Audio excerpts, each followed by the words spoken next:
So today's not gonna be really a major install. What I'm gonna do is just put some wheel spacers that are much needed for my car. They're 38 millimeter, that's 1.5 inch. Not every mod is gonna be a big mod, so nonetheless, it's something. And yeah, actually what I wanna do first is I have this harness, a dog GoPro harness. Got it from Amazon for 12 bucks. I wanna test that out really quick. So here's the footage for that.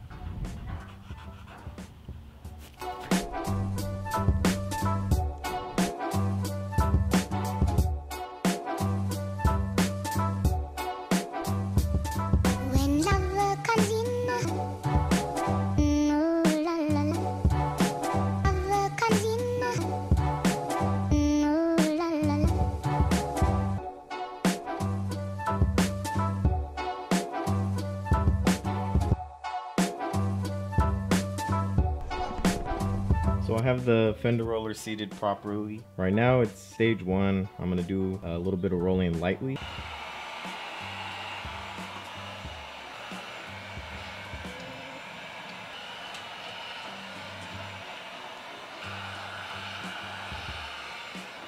Alright, so I finished rolling my fenders. It's probably like 2 days, maybe 3 days later when I started this whole thing. I guess you can call this like a wheel makeover, a wheel restoration, whatever, because I'm gonna be changing out my studs and also putting new lug nuts on as well. And I figured I might as well show you kind of how that process goes. It's pretty easy. How you would take your studs off is first you want to remove the brake caliper, which is held by two 19 millimeter bolts right here. It's very hard if you've never taken your caliper off. I had to go through some loopholes to try to fit stuff in here and break those loose, but nonetheless, first you want to take the brake caliper off. And once you do that, you're able to take your rotor off. If you've never taken your rotor off, it's going to be probably really rusty, maybe filled with corrosion and stuff like that. And so the way you do that is you try to break loose with a rubber mallet, like so. You just want to tap it around the surface area. If it doesn't work, then like mine was probably impossible to take off. And what I did was I had a regular hammer and I started tapping the inside in between the studs to try to break loose all this rust right here. So once you break all that, you're able to take the entire rotor off and you can freely access your studs. The way you take the stud out is just like so. You tap it and it'll just pop out. You know, you want to give it a couple bangs and it'll slide out the back. When you get your new ones, put the new ones in. Obviously you don't want to leave it loose like this. You have to seat them properly, like this one is right here. This one's seated. So the way you would do that is you just grab some washers like so, fit them in there to get you some space. You grab a nut, the open nut that you can screw on properly. And then from there, all you want to do is grab an impact, because you need to make these pretty tight, and you would just start tightening it so that the nut can pull through and it can be seated from the back. All right, so we have all 5 studs brand new now, working pretty smoothly. So the next step for the reverse process is putting the rotor back on. But first things first, I'm gonna brush out the rotor with a bristle brush. This just helps get rid of some rust lingering around.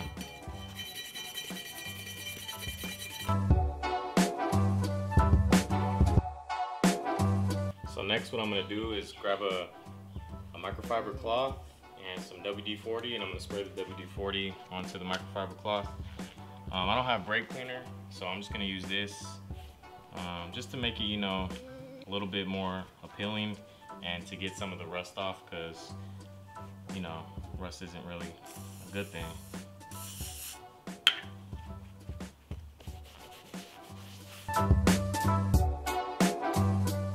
Not too bad for a little bit of elbow grease. Good alternative for you guys out there with rusty rotors like me. If you want, just, you know, use a bristle brush and, you know, clean it down with some brake cleaner or WD-40.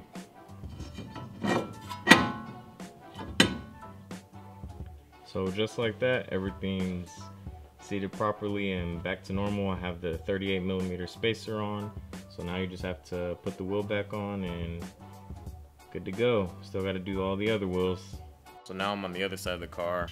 So before I figured out how to seat the studs properly with the washers and everything like I showed you on the other side, last night I gave it an attempt just without washers and stuff, and I actually really messed this one up. So what happened was, because I didn't do it with any washers, it made new threads, and so now this nut is tight on this stud, and what makes it worse is this stud isn't even actually secured, so it's all wobbly, and if I try to loosen it, it just kind of spins in place like that. So a buddy of mine is gonna come over with a Dremel and we're gonna try to cut this off.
Evening, we've completed the entire rears. We got the rear wheels done. It's about 6 o'clock now, and yeah, we finally got that nut off that was stuck on the stud. We got some vice grips, borrowed some vice grips from a neighbor, and did the job. You know, sometimes you gotta do what you gotta do. But yeah, the rears are on now with 38mm spacers. I'm freaking disgusting right now, and yeah, we're gonna lower the car and see if everything's good to go.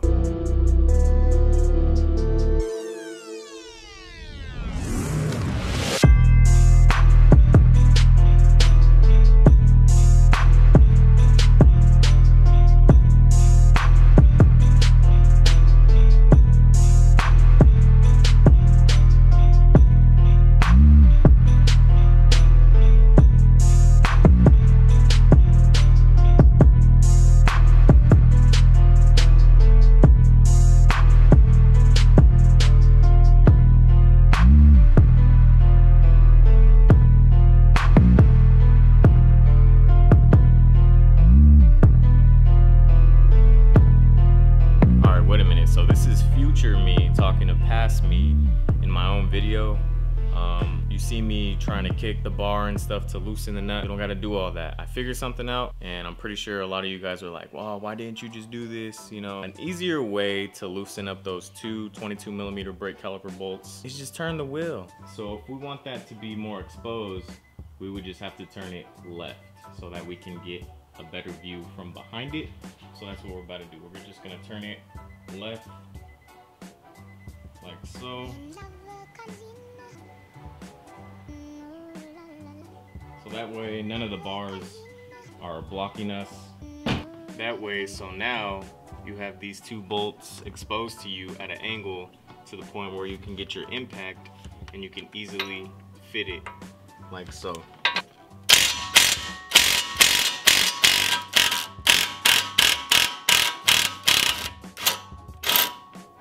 You see how easy that was?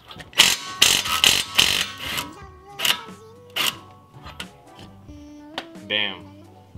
10 seconds. Life hacks. Make sure to subscribe. I actually have a funny story. I guess you can call it story time. So the reason why I had to put a hole to the wheel spacers was because these lug nuts that I have are a little bit too long. So if you can imagine, I had these long lug nuts holding the wheel spacer to the rotor, and I had these short ones holding the wheel to the wheel spacer. So what was happening was this was too long and it was not seated. The wheel wasn't seated properly to the actual wheel spacer. So I just, you know, I went ahead, took it off, put it back to normal, put my wheel back on, and, you know, just left my wheels as is. But this whole time I had an issue with my studs. I already knew I had an issue. I knew most of them were stripped because when I was switching wheels and I switched out the lug nuts, I put on M12 by 1.50. But these cars, this specific stud thread is M12 by 1.25. So this whole time, you know, it's been messed up and I know that, but it's been drivable, right? So the more you put it on and take it off, it becomes more stripped, and it just, you know, over time, it's in the back of your mind, you need to change those studs. So when I was putting everything back to normal because the wheel spacer didn't fit, it was kind of it was done. It was at its dead end. The stud was done. It was spinning in place. The nut was spinning in place, and, you know, I was just like, man. But I had to go to work. I drove my car to work. When I got there, the nut flew off. 2 nuts flew off the wheel. So I'm driving on 3 nuts now, and I heard it was spinning and stuff, so I was like, let me take it to Firestone. Even though I know exactly what to do, I had the parts the whole time, I just had to go to work, so I didn't have the time to do it. So I take it to Firestone and I tell them driver's side rear, because this whole time, you know, keep in mind, I know my shit and I know that it's messed up, but it's been drivable. Only that one wheel, 2 nuts came off, so I just needed that one wheel. I just said, you know what, might as well all 5 studs get replaced. So I told them 1 wheel, driver's side rear, all 5 studs replace, please. And keep in mind, I was the first one there. It was 7 in the morning, and she was like, okay, you know, we'll call you because you don't have an appointment, but we'll call you with an estimate later on. So 12:30 noon comes around, and she goes, so, you know, I know you asked for the 5 stud replacements for that wheel, but we also noticed 3 on the right side, 2 in the front left, and 3 in the front right, or whatever.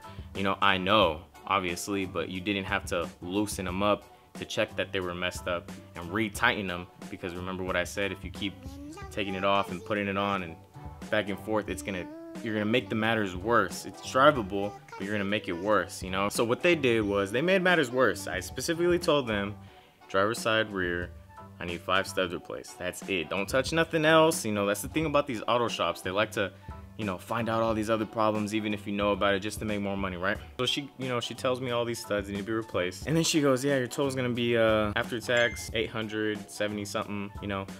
In my mind, I'm like, okay, not gonna happen. And then she says, and you kind of have to do it. You can't drive it off because Firestone liability, blah, blah, blah, blah, blah, whatever, you know? So I'm like, first of all, it's my car and my safety is my responsibility. It's not gonna happen. I'm not gonna pay 170. You can put the wheel back on with the messed up studs, and I'll drive my car home, put it in my garage, and work on it like I was supposed to. The only reason why I took it to Firestone was because I had to go to work and I didn't have the time. But if I would have known, I would have just left it parked because all the other wheels were fine. It was just this one. It was drivable. I mean, I drove like 8 miles to Firestone. Like, how did I get to Firestone, right? So, and I had some stuff, really important stuff going on. So she was trying to argue with me on the phone. So I told her, I was like, I'll be there in about an hour. So I go there in an hour, but while I'm doing my stuff, I get a voicemail from them and they're like, okay, your car's ready for pickup. So I'm like, okay. I go over there, I'm like, hey, you know, I heard my car's ready for pickup. She gives me the keys, get in the car. I drive like 10 feet in the parking lot, and then what do you know? Ba-boom. My wheel falls off, the whole entire hub just falls off. You know, the three little last nuts just didn't hold in place, and I guess they just fell off. So in my mind, what am I thinking? Okay, because I didn't pay $870, you wanted to sabotage my vehicle and loosen up my nuts so that it purposely fucking breaks down in the parking lot and I have to go back. Okay, first of all, I'm not gonna go back. I'm gonna call a tow truck. I'm gonna have this thing towed to my garage, and I'm gonna do this because these studs right here, for you guys that don't know, they're $2 and like 70 something cents. So let's just say they're $3 at AutoZone. So I ordered, you know, let's just say 5 of them. That's $15. You need some new nuts because they're obviously new studs. So, you know, let's just say in parts, it's probably gonna be about 20, 30, maybe $40, you know, depending on how many studs you get. But let's just say $40, right? Where does $820 go for labor when I just explained to you how it's done? You take off the brake caliper, you remove the rotor, you knock the old studs out, you put the new studs in. It's almost the same exact labor as doing an oil change. But it's not that hard, and that's what these auto shops like to do. They like to like make problems out of stuff. They like to touch stuff without even you telling them, and it's just it's been a pretty frustrating past 3 days. But nonetheless, I got it here. It's in my garage. It's on jack stands, and I'm about to swap these studs out finally. It's almost a year I've been driving with these studs all messed up, but Firestone, all of a sudden, I take it to them, not even a full day, and I drive out the parking lot and my wheel falls off, you know? So Firestone,